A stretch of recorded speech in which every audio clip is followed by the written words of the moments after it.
In my last video series on autism and diet, I talked about the benefits of broccoli sprouts, but the most commonly studied nutritional and dietary interventions for autism and diet involve variations of gluten-free and casein-free diets. Where did that even come from? In the 80s, a team of respected Norwegian researchers reported a peculiar finding.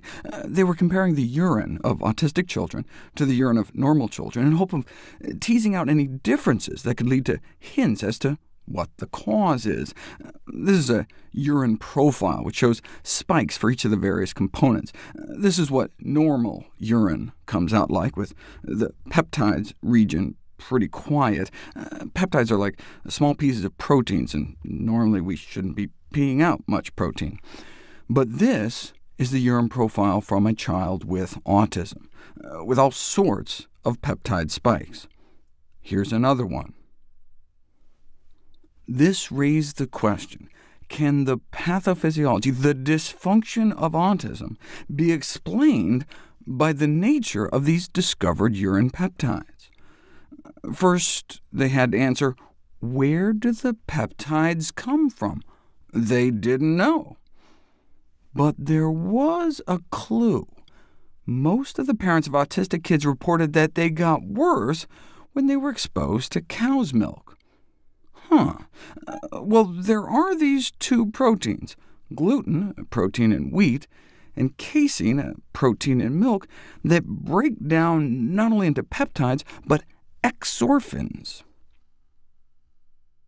Exorphins are opioid peptides derived from food proteins, called exorphins because of their exogenous origin, meaning from outside of the body, and morphine-like activity, as opposed to endorphins, which are morphine-like compounds we produce inside our bodies. So maybe some of these food peptides represent like a new class of hormones. So is that what the kids were peeing out? Apparently so, as some of those peptides had opioid activity.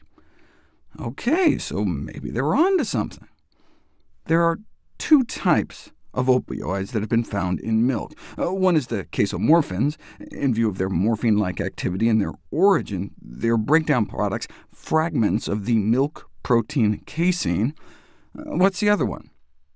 The other opioid is the actual opiate morphine. There appears to be actual morphine in milk. This can't just be a coincidence. It's hard to believe that these or other types of opioids found in the milk are devoid of physiological or nutritional significance. And think about it. It makes total sense. Morphine and the opioid peptides may have an important role in the mother-infant bond. We want infants to be addicted to their own mother's milk. OK, but what about the milk of another species?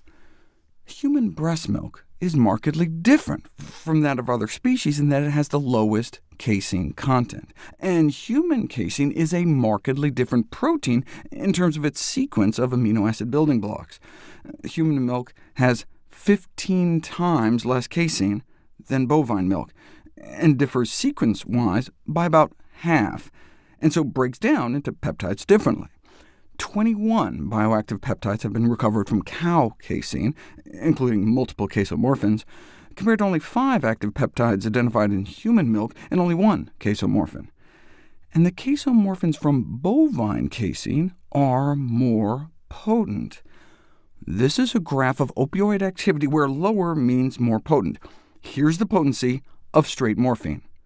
And here's bovine casomorphin, significantly more potent than the weak opioid peptide from gluten, which is more comparable to the human casomorphin from breast milk.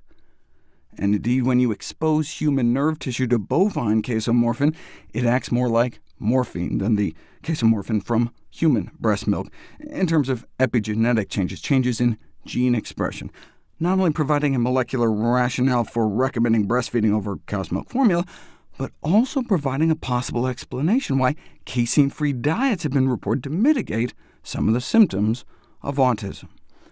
What's good for the goose may be good for the gander, but what's good for the cow could be harmful to the human.